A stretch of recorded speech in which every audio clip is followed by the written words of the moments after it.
Ada dokter fiktif new. Bentar-bentar nggak kelihatan. Oh, maaf, dokter detektif new. Ini ada mention namaku ya di sini ya. Mention ya. Terus tapi kok makasih loh mecer, bukan cer. Aku nggak akan menyebut kamu dokter ya, aku panggilnya Tiff aja. Kan doktif, nggak akan nyebut dok, tapi nyebutnya Tiff aja gitu, biar beda ya. Tiff ya, oke? Okay? Tumben nih lagi ngetek aku. Kan kemarin akunku di blok sama akunmu yang pertama. Kok nggak ikutan di blok sama akun yang ini sih? Di blok dong dua-duanya, supaya sama gitu loh. Biar apa sih yang satu di blok, yang satu enggak? Nah, mumpung kamu lagi pantengin akunku, aku pengen nanya ya, Tiff ya. Karena kamu kan suka nge-review skincare nih. Barangkali kamu kenal nih salah satu oknum reviewer nomor satu nih gitu. Sekarang lagi seneng-senengnya mereview, tapi dia sangat terkenal duta review segala hal, nggak cuman review skincare aja, dia bisa nge-review harta orang, utang orang, baju orang, terus apalagi ya, sampai uang susu anak orang pun diurusin, Tiff. Kamu kenal nggak sih siapa itu? Terus ya, Tiff, kok bisa ya orangnya itu manipulatif banget? Dia itu suka mereview dengan uji lab yang manipulatif, jadi kita kan nggak pernah tahu ya prosedurnya dari dia bawa sampelnya dalam perjalanan sampai ke lab itu nggak pernah ditunjukin. Jadi kita tuh nggak pernah tahu apa yang sudah dilakukan, apakah dijemur dulu itu skincare, apakah di ovenin, apakah dicampur, kan kita nggak tahu ya Tiff ya. Terus tiba-tiba keluarnya overclaim, nggak sesuai gitu sama apa yang kandungan di dalamnya. Tapi banyak brand-brand yang udah protes, katanya nggak seperti itu. Orang kandungan aktif mereka itu udah sesuai kok. Kok bisa gitu ya, Tiff? Itu manipulatif kan ya namanya. Kalau sampai nggak sesuai sama kenyataannya, bukannya jatuhnya fitnah ya, Tiff? Menurut kamu gimana? Tapi yang paling parah nih ya, Tiff ya, ternyata orang ini itu ternyata menipu masyarakat juga. Kamu tahu nggak produk ini? Ini Hydro Glow apa gitu ya, nanti coba kita lihat deh. Dan ini ke testimoninya di e-commerce tanggal 21 Mei. Tapi ternyata NA BPOM-nya terbit bulan Agustus. Lah kok berarti kan ini produk dijual tanpa izin edar, Tiff. Gimana tuh, Tiff?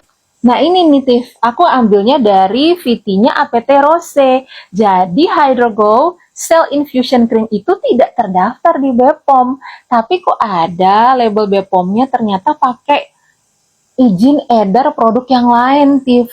Itu menipu nggak menurut kamu, Tiff? Itu legal nggak menurut kamu, Tiff? Coba deh kamu jawab. Udah gitu ya, bicara soal overclaim. Ini, produk ini 34 kali apalah itu, menghilangkan noda hitam lebih cepat hanya dalam 7 hari. Wow, menakjubkan, Tiff. Apakah itu termasuk ke dalam overclaim atau tidak, Tiff? Coba, menurut kamu gimana? Kamu kan yang suka ngomong overclaim itu kan? Nah, menurut kamu nih gimana? Overclaim nggak nih? Ini juga, lebih cepat dan 500 kali lebih intens dari retinol. Wadidaw, 500 kali, Tiff. Apakah itu termasuk overclaim atau tidak, Tiff? Menurut kamu aja nih, aku pengen dengar. Jadi ada dua ya, yaitu menjual produk yang NA-nya menggunakan NA produk yang lain. Jadi satu NA dipakai beramai-ramai, Tiff. Itu kira-kira menipu masyarakat nggak sih? Terus yang kedua, overclaim. Itu kira-kira kalau menghilangkan noda hitam dalam waktu 7 hari overclaim nggak? Terus 500 kali lebih intens daripada retinol, menurut kamu, Tiff, itu overclaim nggak? Ngomong-ngomong ya, dia ngaku-ngakunya juga dokter loh. Terus formulator juga katanya udah 17 tahun menjual skincare. Nah bayangin, kalau dalam 17 tahun itu kira-kira emang hanya satu produk ini aja yang ketahuan menipu. Menurut kamu gimana, Tiff? Kira-kira ada lagi nggak sih yang lain? Kalau dalam 17 tahun dia seperti itu. Dia kan klaim dirinya dokter nih ya. Dokter, kita bisa-bisa juga nih dipakai doktif juga kayak kamu. Tapi yang ini kita sebutnya doktif, dokter tifu masyarakat.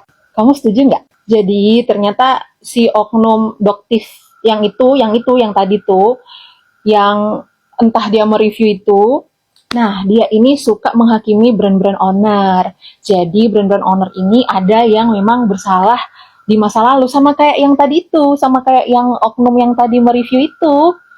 Jadi punya dosa masa lalu, tapi wah dihakimi banget nih Tiff, gitu, dihakimi, kasihan sampai bertumbangan gitu kan, nggak dikasih ruang untuk berbenah Tiff, gitu. Terus ada juga yang produknya memang nggak ada masalah nih Tiff, cuman karena ownernya katanya terlalu kaya, terlalu sering memamerkan kekayaan, jadi masalah Tiff. Menurut kamu tuh gimana sih?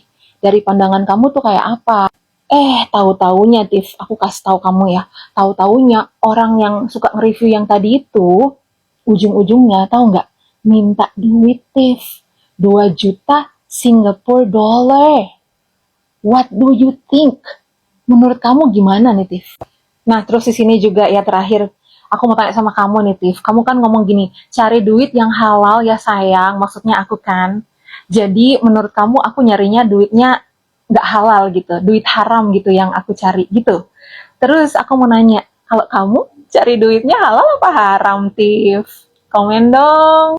Iya, satu lagi, Tiff. Konon katanya, oknum yang tadi itu yang aku bilang suka tipu-tipu masyarakat yang tadi itu, udah ditetapkan sebagai tersangka. Kamu tahu nggak? Bener nggak itu?